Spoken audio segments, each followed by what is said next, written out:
Hello there Pokemoshpitbeta, my name is Tommy, or Pyrotoz if you like, and today I'm going to bring you a never used tier match against a guy called Dean Blaid, who I found on the Smogon Wi-Fi Battle Finder. Now looking at the teams there, the main thing that immediately kind of jumped out to me and said, I am a threat, is the Machoke. I'm kind of always threatened by these Eviolite setup Pokemon, Dragonair in particular, but also like Machoke and Gerda. I got my own, I got Scraggy. I do think that Scraggy's one of the better ones, but I'm kind of experimenting at the moment with Scraggy and Walrein.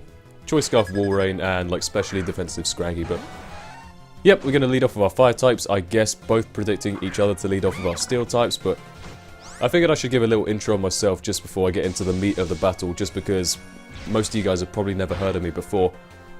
So my name's Tommy, I'm a student from the south of England, and I do love me a bit of Pokemon, as you can probably imagine. I've been posting gameplays for maybe 2 or 3 years now on YouTube, but it's been predominantly Call of Duty stuff, so in terms of posting Pokemon commentaries and making teams and having battles, all that good stuff, it's been more like 4 or 5 months, so I'm still relatively inexperienced in terms of the metagame, but I'm getting there, I'm getting the hang of it. Really enjoying playing the NU tier in particular, so that's probably what you'll see from me mostly, but hey, we'll see. So he's going to go ahead and switch out to his Metang here as I go for Morning Sun. Now he's threatened out by a Flare Blitz, so I'm going to go for that. I have no reason to overprotect too early in the game, as he brings in his Altaria. Now, as you could probably imagine, the Flare Blitz doesn't do much to an Altaria here. Around about a quarter. Actually, that's more than I expected, to be fair. I do love Altaria's gold sprite, by the way. Very nice indeed. But what I should have done here is go for a Morning Sun, knowing that there's not really much an Altaria can do to me. I think he just ends up going for the Raw. But the fact that he didn't get his rocks up means that he can raw me out as much as he wants, but I'm not going to be taking any damage on entry, so I'm not really bothered. He's getting leftovers, of course, but at the end of the day, I'm not taking rocks damage, so all I'm really got to do is wait till he rolls me out into Walrein, and from there, I will threaten him out for sure, and just kind of play from there, really. But he rolls me out to Scraggy here, going to switch out, going to go to Vileplume, just kind of hoping that eventually he'll roar and I'll end up going into Walrein, right? But I think eventually he decides to stop that and just go ahead and switch out to something else, just because it was pointless stall at this point, really. So, in comes Scraggy again. I think at this point I do switch out to my Walrein, just hoping he'd go for, I don't know, Toxic or Dragon Pulse or something. And now he goes to his Machoke. Now, I thought Walrein would be a safe switch, 1 because it really threatens out Altaria, and 2 because even if it does switch to something else, I should outspeed it regardless, because I'm Choice Scarfed, right? But Machoke is the one I really didn't want to see, because I think at the time I thought he had Drain Punch, and I know I couldn't kill him with any single move, so yep, I'm going to go ahead and switch to Gothitelle.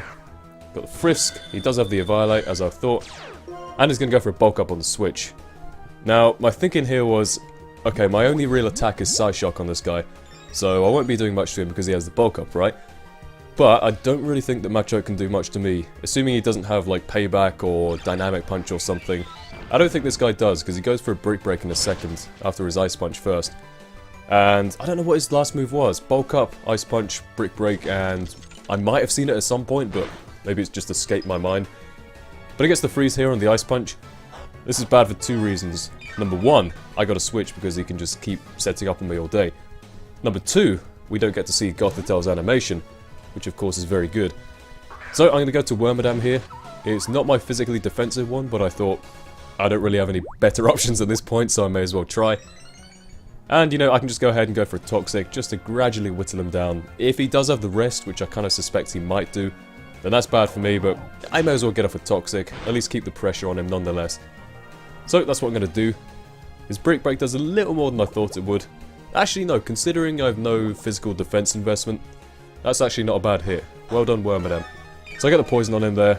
And now that I think about it, he probably has guts anyway, so maybe that wasn't the best of ideas, but now he's going to go for another Brick Break. I kind of really wanted to go for Protect here, but I thought he might predict that and then go for a Bulk Up, so I went ahead and went for Stealth Rock. So unfortunately, no rocks for me this game. Definitely not good news in terms of the Altaria and Simisear, I guess. But I'm going to have to work around that. So I'm going to go to Vileplume here. Now, why, you ask, would you go to a Vileplume, knowing he has the Ice Punch and 2 Bulk Ups, or 3, whatever he's on? That, my friends, is because Vileplume is an absolute monster of a Pokemon. It can take these Ice Punches for days. I got max physical defense. I think it's actually slightly better as a special wall, but I thought, you know what? let's throw people off the scent. Let's just go for max physical defense Vileplume because it's kind of good as well. In terms of the typing, it does resist a lot of stuff, or at least be neutral to a lot of stuff, so yeah, it seemed a good choice at the time. So 2 Sludge Bombs is going to take him out, thank God, otherwise that Machoke would have been a pretty big threat to me. And I'm standing at, I don't know, just under a third health, so not too bad. Now he's going to bring in Simisear here. I figure he's choice spec, so I may as well leave Vileplume in to die and just see what he locks himself into.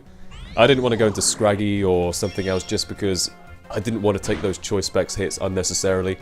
And I didn't see too much point for Vileplume in the rest of the game anyway, so that kind of works out for me. Now I'm going to go to the big guy here, who is choice scarfed. I assume he knows this because he goes and switches out. Although I guess Hidden Power, whatever that was, wouldn't do too much to me anyway. So I'm going to go for my own Hidden Power, figuring he might go to Altaria. I believe I have Hidden Power Rock on this guy, so that doesn't work out for me as he goes into Metang. I guess a Surf wouldn't have done half to him anyway. Don't quote me on that because I haven't done damage calcs or whatever, but Metang can probably take those hits for days anyway. So now he gets up his rocks. Definitely not good for me because now he can easily bring in his Altaria and just keep roaring away, making me switch around and just taking the extra damage. Unfortunately, I picked a team where both of my sweepers, being Rapidash and Walrein, are both weak to Stealth Rock, so I gotta be careful how I do this. So I'm gonna go for a Crunch here. I didn't see too much point in setting up a Bulk Up because he could just easily go to Altaria and just Whirlwind me out. And when I say Whirlwind, I mean Roar. Anyone else find it a bit weird that Altaria gets Roar and not Whirlwind? Never really understood that, but hey, whatever. Now he's going to go for a Roar, as I go for a Crunch, just to get a bit more damage on him here, as he roars me out to Rapidash. Now, I know a Flare Blitz or a Wild Charge probably wouldn't take him out, so it would just be a pointless move on my part. I may as well go for the Morning Sun. And I thought I'd speed this bit up just because it's him going for Roar and me going for Morning Sun, and I don't have anything better to do, to be honest. At this point, I was just kind of hoping eventually he'd roar me out into Walrein so I could get off a Choice Scarf Ice Beam. Easily going to take him out. So he goes for a couple of Dragon Pulses. I don't really know what to say at this point. It's just kind of a little bit of stalling. I am gaining back more health than he's doing to me, so that's always good. Eventually he is going to have to either Toxic me or roar me out, so kind of working into my favour here. But now I'm going to switch to Gothitelle, maybe thinking he'd keep going for Dragon Pulse. And I think he does, so I'm going to take the opportunity to just kind of stay in here, try and Thor out, and try and, you know, get off some Psyshocks maybe. I don't know. I figured I kind of need Gothitelle for later on in the game, so I may as well try and Thor it out now. But now in comes Rapidash again. Not what I want to happen because I've taken a quarter damage every time from the rocks. I'm going to go for a Morning Sun just because I have nothing better to do against this guy, as he's going to roar me out again. Now, this is what I kind of wanted. He roars me out to Gothitelle. And I figured eventually he's going to get bored of this. I guess he could keep whittling me down, but I kind of thought, okay, let's stay in with Gothitelle. I was hoping he would switch to Shiftry, and now he does, which is brilliant. Now, you may be thinking, why did you want him to switch to Shiftry when you have a Gothitelle out? And I say to you, my friends, you underestimate Gothitelle. I got a max physical defense one here. I'm pretty sure I could take a Seed Bomb. Might take an unboosted Sucker Punch, though don't quote me on that one. But I mean, I know he's going to try and set up on me, so I'm just going to try and Thor out. And as soon as I do Thor out, I'm going for a T-Wave straight away, which is what I do on this turn, which is great for me. Now, on this next turn, I didn't think he'd go for a Sucker Punch straight away. I thought he'd either try and set up again, or maybe go for a Seed Bomb. And I thought maybe I can live a +2 Seed Bomb from a Shiftry. Max physical defense Gothitelle is not to be messed with. So I'm going to go for Hidden Power Fighting.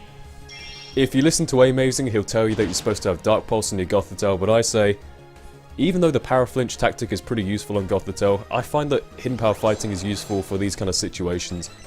I had a game where I was using Gothitelle against a Crawdaunt. Don't ask me why he bought a Crawdaunt to NU, but I think I paralysed it as he went for like a Swords Dance or Dragon Dance or whatever setup move Crawdaunt gets. I paralyse him, then I go for Hidden Power Fighting, and it just kind of takes him out, so yeah, that was a pretty fun game. Now, I figure we'll go for a Sucker Punch here, just because it's irresistible, a +4 Sucker Punch on a Psychic type. That's what I'd do. But now I'm going to go to Scraggy here, figuring he would go for that, and, you know, he can't really go for the Sucker Punch now, because it won't do anything to an EV like Scraggy. And his only real option is Seed Bomb, but he's paralysed, so I can go for a Drain Punch that will easily take him out. So that was a pretty big threat out of the way.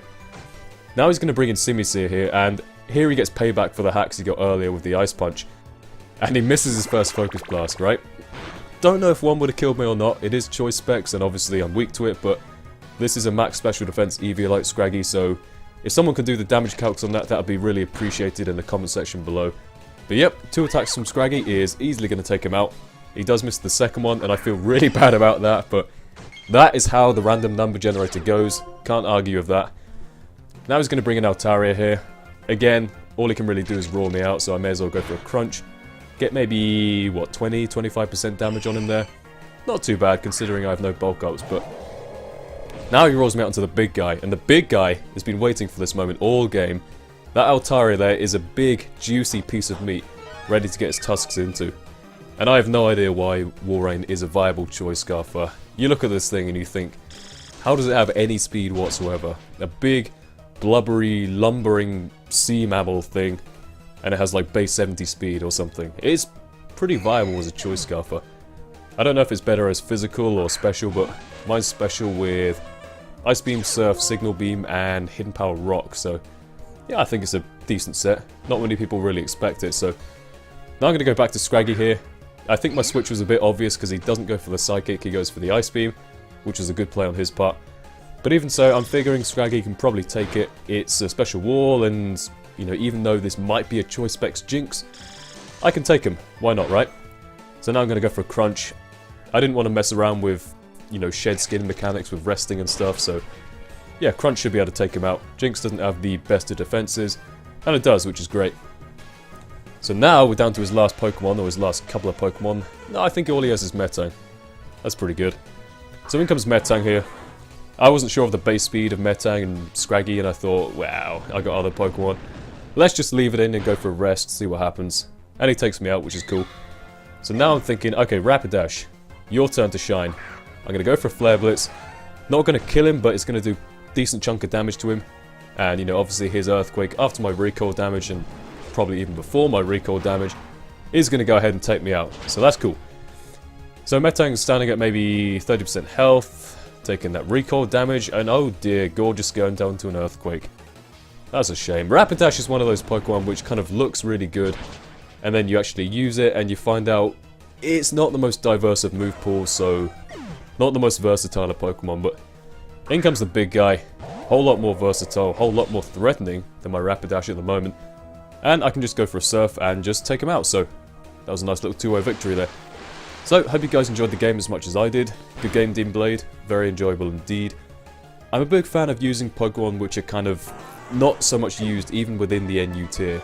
Stuff like Walrein and, you know, Wormadam. How often do you realistically see those Pokemon? But yep, hope you guys enjoyed. If you want to check out my channel for more of this kind of stuff, then look in the video description. It's Pyrotoz, Pyrotoz.